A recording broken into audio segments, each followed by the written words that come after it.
봅니다.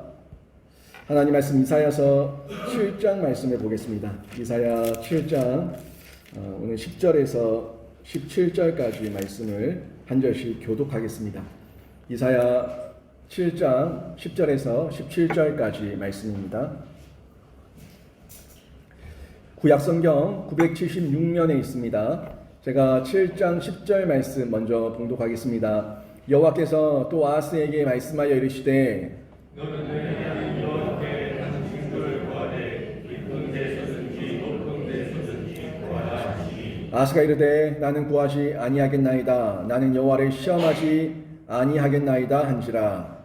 이사야가 이르되 다윗의 집이여 나오는데 들을지어다 너희가 사람을 비로소 그 사람을 너희도 통하여 하는 일을 비롯하며 그러므로 주께서 친히 징조를 너희에게 주실 것이라. 보라, 처녀가 잉태하여 아들을 낳을 것이요 그의 이름을 임마누엘이라 하리라. 그가 돌을 부리며 선을 택할 줄 알 때 그가 되면 눈빛과 뿔을 얻을 것이라. 대저 이 아이가 악을 버리며 선을 택할 줄 알기 전에 내가 미워하는 두 왕의 땅이 황폐하게 되리라.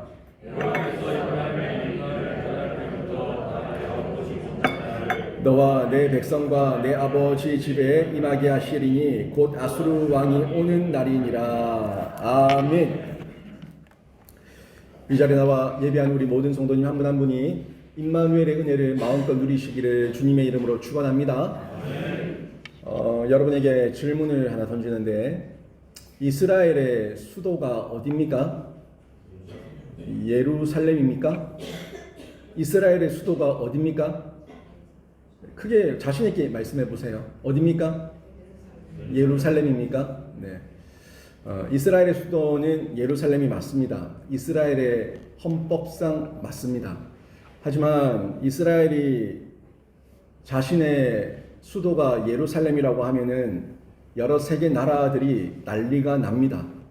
그걸 싫어합니다. 인정하지 않습니다. 여러분 기억하실지 모르겠지만 2017년 12월 7일에 미국 전 대통령이었던 트럼프 대통령이 예루살렘은 이스라엘의 수도다라고 공언했습니다. 그때 굉장히 탑핑 뉴스로 헤드라인을 장식하며 굉장히 시끄러웠었는데 여러분 기억나십니까? 이스라엘의 수도가 예루살렘인 거는 우리 예수를 믿는 모두가 다 알고 있고 보편적으로 그냥 이 지구상에 있는 사람들은 이스라엘 하면 예루살렘을 서로 매치시키니까 그래도 성경적 지식이 조금이라도 있는 사람들이라면 이스라엘의 수도는 예루살렘입니다 라고 다 얘기를 하는데 이거를 무슬림들은 굉장히 싫어하죠. 못 견뎌 합니다.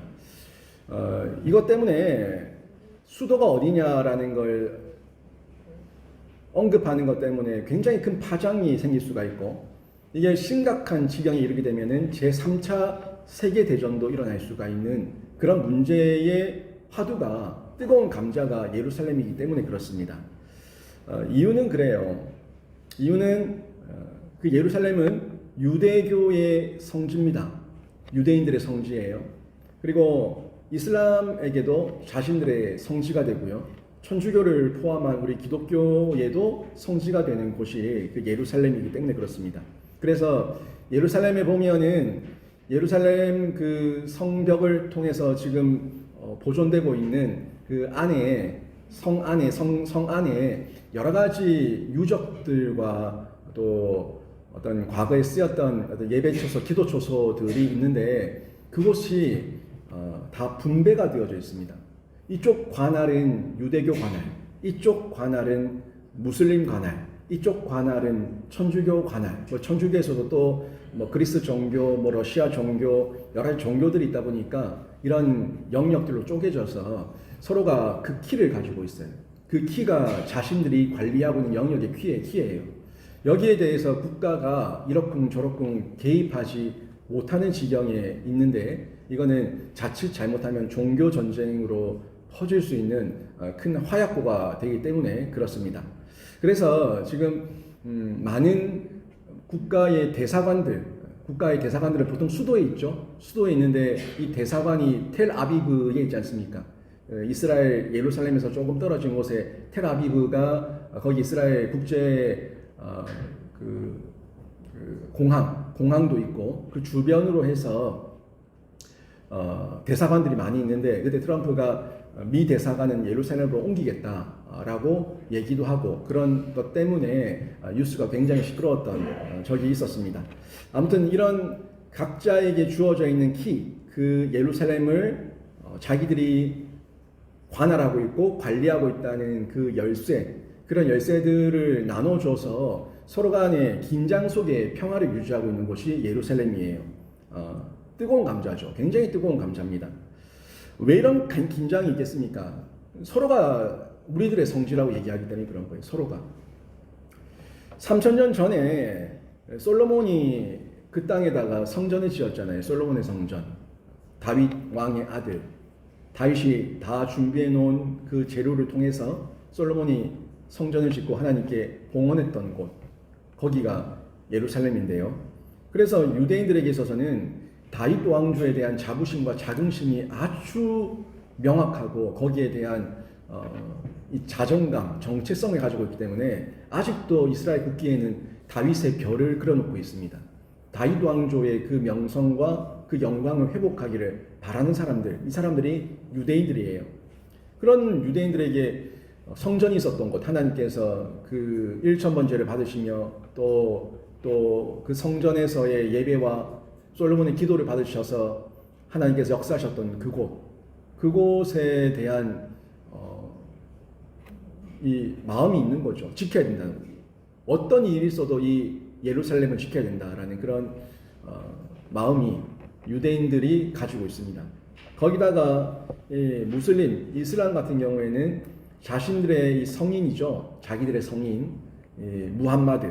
이 무함마드가 승천했는데 그 무함마드가 승천 여행을 했던 곳이 그 현장이 예루살렘이다라고 얘기하기 때문에 예루살렘은 자기들의 3대 성지 중에 한 곳이 예루살렘이에요. 뭐 순위를 먹일 수 없을 만큼의 3위, 3등, 세계의 3대 성지가 있는데 그 3대 성지 중에 한 곳이 무함마드의 승천 여행기가 있는 그 현장이었던 예루살렘은 우리들의 성지다라고 주장하고 있습니다. 그리고 우리 천주교를 비롯해서 우리 또 개혁 신앙을 가지고 있는 우리 그리스도교, 기독교까지 우리에게는 그 예수 그리스도께서 십자가에 못 박히시고 죽으시고 부활하신 곳, 거기가 예루살렘이기 때문에 그 거룩한 도시에 대한 우리도 거기에 대한 마음을 가지고 있죠. 그래서 성지 순례를 간다고 하면은 그 예루살렘 땅을 돌아보고 갈릴리 호수를 돌아보고 사해 바다를 돌아보고 또 일어나도 출애굽 여정을 따라서 저희가 성지 순례도 가고 하는데 그만큼 의미를 부여하고 있는 곳이 예루살렘이기 때문에 그렇습니다. 역사적인 환경이 그런 내용을 가지고 얽히고 썩혀 있고 또 종교적인 문제와 또 이 제국주의의 이 문제로 인해서 이 팔레스타인은 뭐 현대사까지 계속해서 이렇게 얽히고 섞여 있는 긴장감이 계속해서 평행선을 달리고 있는 곳이 예루살렘이라는 것이죠. 그런데 예루살렘을 이렇게 서로가 다 차지하고 싶어 해요. 우리 거다. 서로가 다 이렇게 얘기하고 있는데 실상은 보면요. 물리적으로 그 땅을 보면은 그 땅은 척박한 땅이에요. 실상은 그래요. 뭐 엄청 좋은 땅이 아니에요. 기름진 땅이 아니에요. 저도 가봤는데 조금만 나가면요 광야예요. 유대 광야. 뭐 좁지만 뭐 그렇게 큰 광야는 아니지만 유대 광야예요.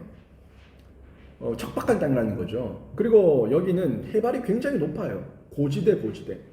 해발 790m에 이루어져 있는 고대 도시가 예루살렘입니다. 그래서 주변이 온통 다 돌산뿐입니다. 돌산뿐. 그런 땅인데도 서로가 가지고 싶어 한다는 거예요. 뭐 어떤 농작물을 재배한다든지 목축을 한다든지 어떤 경제적 효과를 통해서 누릴 수 있는 생산을 한다든지 어떤 그런 측면에서 봤을 때 뭐 얻을 만한 게 아무것도 없는 땅, 그런 땅이 예루살렘 땅이에요. 이스라엘 전체를 봐도요, 아브라함이 갈대아 우르를 떠나서 약 900년 동안 아브라함 후손들이 이 유리하며 방황했던 땅이 이 예루살렘 땅, 그 주변 땅이고요. 나라를 만들 수 없는 땅이에요. 그래서 이 소수 민족, 자기들끼리 부족이죠. 족장들, 부족들만이 자리 잡았던 땅, 그런 땅이 이 예루살렘 땅이라는 거예요. 성경에 보면 저희가 뭐 출애굽기 그 여정부터 해서 가나안 정복기를 볼 때에 굉장히 이 팔레스타인 땅에 또 예루살렘 땅 그 주변으로 해가지고 왕들의 이름이 그렇게 많이 나와요. 사실 그렇잖아요. 지도를 펴놓고 봐도 우리나라 경상남북도 정도밖에 안 되는 그 조만한 땅에 무슨 왕은 이렇게 많냐, 뭐 이런 생각을 가질 수 있지 않습니까? 그게 그 땅은 뭐 엄청난 제국을 만들 수 있는 땅이 아니라 그저 족장들이 다스리고 있었던 그런 폴리스였어요. 폴리스, 작은 고대 도시들, 폴리스. 자기들끼리 그 성벽 쌓고 자기들끼리 서로 내가 왕이다 하며 살았던 그런 곳이 팔레스타인 땅이고 예루살렘 땅입니다. 그래서 그 작은 땅에 그렇게도 왕들의 이름이 많이 나오는 이유가 그런 이유입니다. 뭐 왕이라고 하지만 뭐 얘기하는 로마 제국이라든지 바벨론 제국이라든지 그런 제국들만큼 그렇게 큰 왕이 아니라 작은 부족왕, 족장들 그런 왕이었다는 거죠. 그런데 이렇게 볼품없는 땅인데도 불구하고 성경은 이 땅을 시온이라고 얘기하고 있고요. 하나같이 다들 종교적으로 자기들의 땅이라고 우기면서 자기들의 성지라고 우기면서 절대 포기할 수 없다고 고집하고 있는 땅, 이런 땅이 예루살렘이라는 거예요. 저는 일단 뭐 역사적, 종교적, 뭐 현대사들을 다 통틀어서 다른 종교의 사람들이 예루살렘을 탐내는 것은 둘째치고 하나님께서 성경에서 그 땅을 시온이라고 했다는 것에 집중해서 좀 살펴보려고 해요. 왜 시온이라고 했냐는 거죠. 시온이라는 것은 거룩한 땅이기 때문에 시온이라고 얘기하시는데 그 땅의 주인이 하나님이라는 거예요.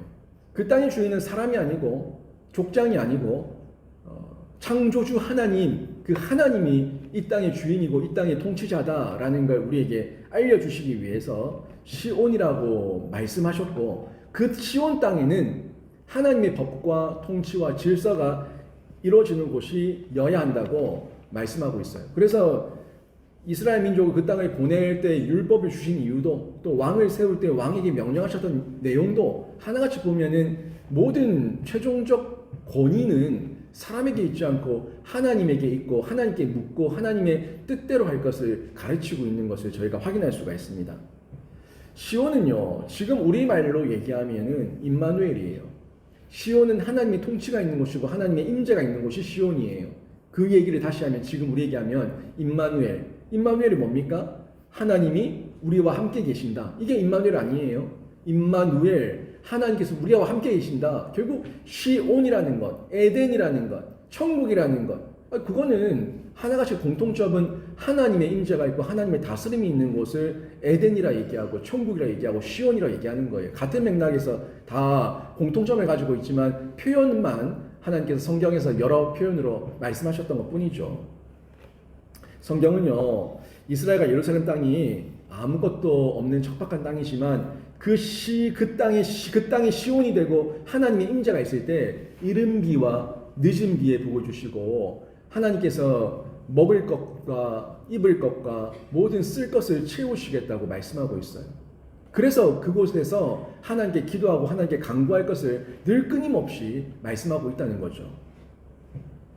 척박한 땅, 아무것도 없는 땅이지만 하나님과 함께 하시면, 하나님께서 함께 하시면 그 땅에서도 적과 꿀이 흐르는 은혜를 누릴 수 있음을 가르쳐 주고 있는데요. 여러분, 여러분의 삶은 임마누엘입니까? 여러분의 삶은 에덴입니까? 여러분의 삶은 천국입니까? 여러분의 삶은 시온입니까? 혹여나 제 삶은 시온도 아니고 에덴도 아니고 천국도 아니고 아무것도 아닙니다 라고 얘기한다면, 다시 한번요, 내가 예수와 연합되어 있고 예수와 접속되어 있다면 여러분의 삶은 에덴이어야 되고 천국이어야 되고 시온이어야 합니다. 다른 게 시온이 아니고 에덴이 아니고 천국이 아니라 하나님과 함께하는 것, 하나님의 임재가 있는 것, 그게 임마누엘이고 에덴이고 시온이고 천국인데, 우리가 삶을 사는 중에 그 척박한 내 삶을 집중하지 마시고 내가 집중해야 될 건 하나님께서 나와 함께 하신다는 거예요. 이스라엘 백성들 계속 끊임없이 그 광야에서도 계속 경험한 게 그거가 있습니까? 눈을 들어보면 척박한 땅이에요. 아무것도 없어요. 황무지예요. 돌밖에 없어요. 돌산이에요. 그런데도 하나님께서 여기는 시온이래요. 여기는 에덴이래요. 여기는 천국이래요. 왜? 임마누엘을 하고 있으니까. 그걸 우리에게 얘기하고 있는데, 우리가 육체로 있는 중에 육체의 눈으로만 자꾸 보기에 집착할 때가 많아요. 육체의 눈으로만 보지 말고 보이지 않지만 있잖아요. 분명히 있잖아요. 그 있는 것, 영적인 것을 보라는 거예요. 우리가 주목하는 것은 보이는 것이 아니요 보이지 않는 것이니, 보이는 것은 잠깐이요 보이지 않는 것은 영원함이니라. 성경 말씀대로 여러분 다 보입니까? 제 마음이 보입니까? 옆 사람의 마음이 보입니까? 뭐가 보입니까? 여기 흘러다니는 티끌 하나도 다 볼 수 없는 이 약한 알력을 가지고 있는 눈이 우리들의 눈인데, 이 눈 가지고 뭘 보기를 원합니까? 다 못 본다고요. 내가 에덴이다, 시온이다, 천국이다, 이거를 아멘으로 말할 수 있는 거는 영안의 눈이 열려서 하나님께서 나와 함께 하신다는 걸 봐야 되는데, 저는 여러분이 임마누엘의 이 예언의 말씀이 여러분의 예언의 말씀이 되어서 여러분의 아멘으로 받으시고 여러분의 삶이 시온이 되시길 주님의 이름으로 축원합니다. 임마누엘의 예언을 저희가 그런 측면에서 받아들여야 된다는 거예요. 임마누엘의 예언은요, 다시 보세요. 하나님께서 나와 함께 하신다는 건데, 하나님은 어떤 하나님이에요? 사랑의 하나님, 공의의 하나님이에요. 하나님을 얘기할 때 항상 한쪽으로 치우치면 안 돼요. 하나님은요, 우리를 사랑하셔서 구원을 베풀어 주시는 사랑의 하나님이시지만 최종적으로 하나님의 임재는 두려움이에요. 예수의 재림은 우리에게는 영생으로 가는 길이지만 예수의 재림이 어떤 이들에게는 영벌에 당하는 지옥의 심판이에요. 그게 사랑이고 공의예요. 지금까지 기다려주셔서 천국 갈 수 있는 길을 열어놓으신 건 하나님의 사랑이고, 하나님께서 임재하셨을 때 더 이상 어떠한 죄에 대해서 악에 대해서 허락하지 않으시고 영벌과 심판을 행하시는 건 공의예요. 임마누엘도 마찬가지입니다. 임마누엘을 경험할 때에 우리에게 그 사랑과 공의가 두 가지 측면이 다 느껴져야 돼요. 그게 경외라니까. 경외예요. 사랑하지만 두려워요. 두렵지만 사랑해요. 끊어질 수 없는 관계, 하나님의 속성. 이 임마누엘을 우리가 그냥 한 면, 사랑, 공의, 사랑, 용서, 어떤 이런 것만 생각하지 말고 공의와 정의, 하나님의 심판이 있다는 것, 여기까지 볼 수 있을 때에 우리가 경거망동하지 않고 신자로서 자신의 정체성을 알고 자신의 본분을 지키며 넘지 말아야 될 선을 넘지 않습니다. 선을 넘는 것은 결국 하나님을 두려워하지 않을 때, 부모를 두려워하지 않을 때, 권위가 무너졌을 때, 질서가 무너졌을 때, 그때 선을 넘어요. 굉장한 심판이 있고 더 이상 넘으면 안 된다는 명확한 선이 있다면 누가 감히 넘습니까? 못 넘어요. 죽음인데. 설마 죽겠나? 에이 뭐 이런 마음이 있을 때 하와가 선악과를 따먹은 것처럼 그런 미혹과 유혹을 자꾸 받을 때에 우리가 선을 넘어서 하나님의 공의 앞에 도전하는 이런 미친 짓을 하는 거예요. 오늘 성경은요, 이사야 선지자가 지금 등장을 해서 그 남유다의 왕이었던 아하스, 이 아하스에게 지금 하나님의 말씀을 전달하고 있습니다.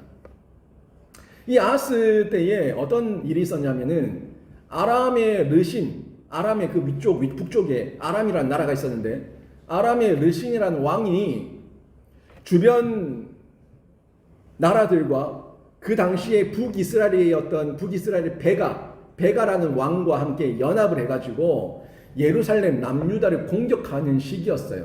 근데 남유다는 그만큼의 군사력이 안 될 때였고 여러 면에서 어려움을 당하고 있을 때였어요. 경제적으로, 군사적으로. 이 아하스의 바로 앞에 왕이 므낫세예요. 이 므낫세가 참 못난 왕이었거든요. 나라를 굉장히 피폐하게 만들어놨어요. 그 므낫세의 아들이 아하스인데 아버지에 이어서 이 아들도 너무 못나고 바보 같은 왕이다 보니까, 못된 왕이다 보니까 지혜가 없죠. 지력이 없죠. 하나님을 의지하지 않죠. 그러니까 나라가 굉장히 위기 상황이었습니다. 이걸 잘 알고 아람의 르신과 북이스라엘 베가 왕과 그 주변 국가들이 연합군을 만들어 가지고 남유다를 공격하기 위해서 군대를 징집하고 이제 쳐들어오기 일보 직전 그때의 상황이었습니다. 완전 나라가 풍전등화 뭐 그런 상황이었어요. 근데 오늘 10절과 11절을 보니까 이런 상황 가운데서 전전긍긍하고 있는 아하스에게 하나님께서 이 이사야를 보내셔서 이사야로 하여금 말씀을 전하게 하신 거예요. 근데 전하게 하셨던 내용이 뭐냐 보니까 아하스 왕에게 징조를 구하라고 명령하시는 거예요. 아하스 왕에게 징조를 구하라. 그 말이 지금 11절에 나오죠. 너는 내 하나님 여호와께 한 징조를 구하되 깊은 데에서든지 높은 데에서든지 구하라 하시니, 지금 이 징조를 구하라는 것은 하나님의 기적, 하나님의 개입, 하나님의 역사, 하나님의 도움을 구하라는 거예요. 깊은 데서든지 높은 곳에서든지 하나님 앞에 간절하게 매달려서 하나님 앞에, 하나님 우리 안 버리셨죠? 우리 나라, 우리 민족 아직까지 하나님의 보호 아래 있죠? 맞죠? 하나님 도와주세요 라는 그 징조를 구하라는 거예요. 기도하라는 거예요. 그런데 아하스 왕이 이미 마음이 바뀌었어요. 이미 원래부터 하나님을 향한 마음이 없었지만 여기 와서 아주 대선지자, 큰 선지자 이사야가 와서 얘기를 하니까 그 앞에서 좋은 말로 둘러대는데 이미 하나님을 향한 마음은 요만큼도 없어요. 조금도 없어요. 그러면서 한다는 말이 점잖게 12절에서 뭐라고 얘기합니까? 아하스가 이르되 나는 구하지 아니하겠나이다. 나는 여호와를 시험하지 아니하겠나이다 한지라. 아이고, 이 말만 들으면은 야, 아하스 믿음이 대단하네. 하나님을 시험하지 말라 하셨다는 그 말씀을 기억하고 하나님을 시험 안 하겠다고 이렇게 정결한 마음, 성결한 마음, 거룩한 마음을 가지고 있네. 이렇게 보시면 안 된다는 거예요. 아하스는요, 이미 자기의 내 감정과 내 생각의 마음을 정했어요. 뜻을 세웠어요. 인간적인 뜻을. 사람들에게 그러잖아요. 분명히 하나님의 말씀이고 성경적인 말씀이고 그러면 안 됩니다. 기도하세요. 이러면 안 됩니다. 하나님께 구하세요. 엎드리세요. 회개하세요. 라고 얘기하면은 말로 엉뚱한 소리 하는 게 하나님을 들먹거려요. 하나님께서 제 형편을 다 아실 거예요. 그러니까 저는 그냥 이 자리에 가만히 있겠습니다. 아무것도 하지 않겠습니다. 이 말은 둘러서 하나님을 팔아먹고 있지만 그 내면은 뭐예요? 내 마음대로 하겠습니다. 내가 이미 다른 생각이 있습니다. 다른 뜻이 있습니다. 이겁니다. 이런 마음을 가지고 있다는 거예요. 결국에 이 내용이 여러분 열왕기하 16장에 나오는 역사적 배경입니다. 90일 성경 통독하시는 분은 요 본문을 읽을 때에 열왕기하 16장으로 넘어갔을 거예요. 같이 연결되어 있을 거예요. 열왕기하에서 그때 상황과 환경, 그리고 결국에 이 아하스가 누구를 의지하는가 하는 내용들을 아주 낱낱이 얘기하고 있어요. 이사야가 얘기했지만 아하스는 하나님께 간구하고 하나님께 엎드리고 하나님께 기도하기를 거부하고 자기는 누구를 의지했냐면 아수르 왕을 의지했습니다. 아수르 왕을 의지하면서 아수르 왕에게 아부하기 위해서 성전에 있는 금과 은을 다 벗겨가지고 아수르 왕에게 갖다 바치고 그리고 겨우 목숨을 구걸합니다. 그 내용이에요. 하나님께서는 왕을 의지하지 마라, 아수르를 의지하지 마라, 이방 나라를 의지하지 마라, 징조를 구하라 말씀하시는데 하나님께 기도하기는 뒤로 하고 자기 생각, 자기 마음, 자기 감정, 지금 내 눈에 보이는 대로, 당장 좋아 보이는 대로 성전에 그 거룩한 금은을 다 벗겨가지고 아수르 왕에게 뇌물로 주고 우리 좀 살려달라고 구걸하는 거예요. 결국 아하스는 점잖은 말로 하나님을 시험하지 않겠다고 말은 했지만 실상은 하나님을 불신한 겁니다. 이 내용에 대해 가지고 이 아하스의 이 잘못된 행동에 대해서 13절부터 17절까지 이사야를 통해서 하나님께서 아하스를 책망하시면서 너의 이 문제, 임마누엘의 징조를 통해서 너에게 분명히 나타내 보이시겠다 말씀을 하시는 거예요. 임마누엘의 이 내용 그러면 보세요. 임마누엘은 우리는 그냥 좋게만 느꼈어요. 임마누엘, 하나님께서 나와 함께 하신다. 할렐루야. 그냥 그렇게 생각했어요. 근데 임마누엘의 징조가 임했던 그때는요, 아하스가 범죄하고 있을 때예요. 아하스가 범죄해서 아하스를 징계하시고 책망하시는 때에 하나님께서 임마누엘의 징조에 대한 예언을 하셨다는 거예요. 여러분, 이 매치가 됩니까? 그러면 임마누엘을 우리는 어떻게 받아들여야 됩니까? 뭐 아주 정결, 성결, 거룩, 환희, 기쁨, 뭐 엄청난 즐거움과 잔치 가운데 임마누엘의 징조를 하나님께서 예언하신 게 아니라 죄악 가운데 있는 중에 하나님께서 임마누엘의 징조를 예언해 주셨다는 거예요. 결국에 이 징조를 통해서 하나님께서 말씀하시는 것은 옛 이스라엘, 하나님을 버리고 우상 숭배하는 인간 왕에게 매몰된 그 나라에 대한 심판과 예수 그리스도를 통해서 다시 세우실 새 이스라엘, 새 예루살렘에 대한 구원이라고 하는 측면에서 임마누엘의 징조를 말씀하고 있는 겁니다. 모두에게 다 심판의 임마누엘이 아니라 구원의 임마누엘이 있다면 심판의 임마누엘이 있는데, 똑같은 시온이고 똑같은 예루살렘이라 하지만 하나님을 버린 아하스와 같은 이런 자들에게는 심판의 임마누엘이고, 하나님의 백성을 되어서 하나님을 의지하고 하나님을 바라보고 하나님을 붙들고 있는 새 이스라엘, 새 시온, 새 하늘과 새 땅, 그곳에 들어갈 백성들인 우리에게는 구원의 임마누엘을 선포하고 있다는 거죠. 지금 17절에 하나님께서 바로 이 임마누엘의 징조를 그들에게 임하게 하시는 게 아니라 임마누엘의 징조에 대한 그 마지막 기점을 얘기하고 있습니다. 보세요. 그 17절 마지막 부분이에요. 곧 아수르 왕이 오는 날이니라. 곧 아수르 왕이 오는 날이니라. 아수르 왕이 왔다는 것은 이미 하나님을 완전히 버리는 결정이 난 날이에요. 지금 아수르 왕에게 은금을 갖다 벗겨가지고 우리 도하다를 구걸했지만, 원조를 구걸했지만, 오기 전에 사신을 보내서 마음을 돌이키고 회개하고 오지 마세요. 우리 일은 우리가 알아서 하겠습니다. 우리 하나님 우리를 도우실 겁니다. 돌아가게 하면 돼. 그런데 그 아수르 군대가 돌아가지 않고 당도하는 그때 끝났다는 거예요.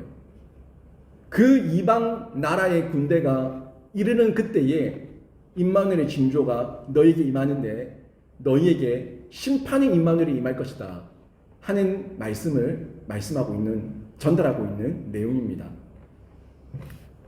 여러분, 우리가 잘 알고 있지만요, 이 임마누엘의 징조에는 결국에 구원과 심판이라고 하는 하나님의 의지가 다 들어있는 내용으로 다시 한번 확인하시며 기억을 해야 되고요. 그리고 임마누엘의 징표는 결국 처녀가 잉태하여 아이를 낳는데 그 모든 사건은 예수 그리스도로 이어지고 있음을 볼 수가 있는데요.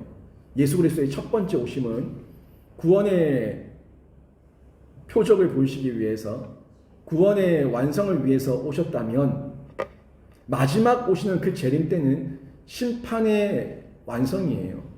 그때 오신다는 거예요. 그때는 돌이킬 수 없습니다. 아수르 군대가 우리 마음을 장악해버리고 우리의 시온을 장악해버리면은 더 이상 임마누엘의 징조로부터, 이 심판의 징조로부터 벗어날 길이 없어요. 임마누엘의 심판의 징조에서 벗어나기를 원한다면 아수르 군대가 오고 있는 중이라고 하더라도 우리는 빨리 돌이켜서 오지 말라고 선언해야 돼요. 선포해야 돼요. 끊어내야 돼요. 세상 많은 사람들이 연합군을 만들어서 우리 성도와 교회를 억압하고 사방에 우겨싸움을 당한 듯이 공격하려고 할 때가 있을 수 있습니다. 직장에 가도 학교에 가도 천지가 다 안 믿는 사람들이고, 회식 자리를 가도 자기끼리 흥청망청하는데 거기에서 술잔 안 받겠다고 하고 있으면은 나만 바보가 되는 것 같고 조롱당하는 것 같고 놀림당하는 것 같은 그런 사방에 우겨싸움을 당하는 그런 연합군의 공격이 있다고 할지라도 징조를 구하래요. 징조를 구하라. 그게 우리에게 주시는 말씀입니다. 우리가 아하스같이 악한 왕이라고 하더라도, 내 주변에 온통 적밖에 없는 상황이라고 하더라도 하나님께서 지금도 성경과 성령을 통해서 여러분에게 이사야의 말씀을 전달하고 있습니다. 너희는 징조를 구하라. 깊은 데서든지 높은 데서든지 하나님께 징조를 구하라. 그러면 도우시겠다는 거예요. 근데 징조 구하기를 거부하고 아니요, 저는 하나님을 시험하지 않겠습니다. 혹시 나의 종교적 행위와 신앙의 교만으로 하나님을 시험하지 않겠다고 스스로 판단하고 자만하고 결단을 하면서 뜻을 세우면서 결국에는 아수르 군대를 초청하고 있지는 않습니까? 우리가 이런 자리에 있어서는 결코 안 됩니다. 나의 죄와 무능을 시인해야 됩니다. 자기 중심성으로 가득 차서 내가 스스로 왕되려고 하는 나의 못난 교만을 완전히 깨부셔야 됩니다. 임마누엘의 징표, 구원의 약속이기도 하지만 심판의 경고이기도 한 거예요. 정확하게 들어야 됩니다.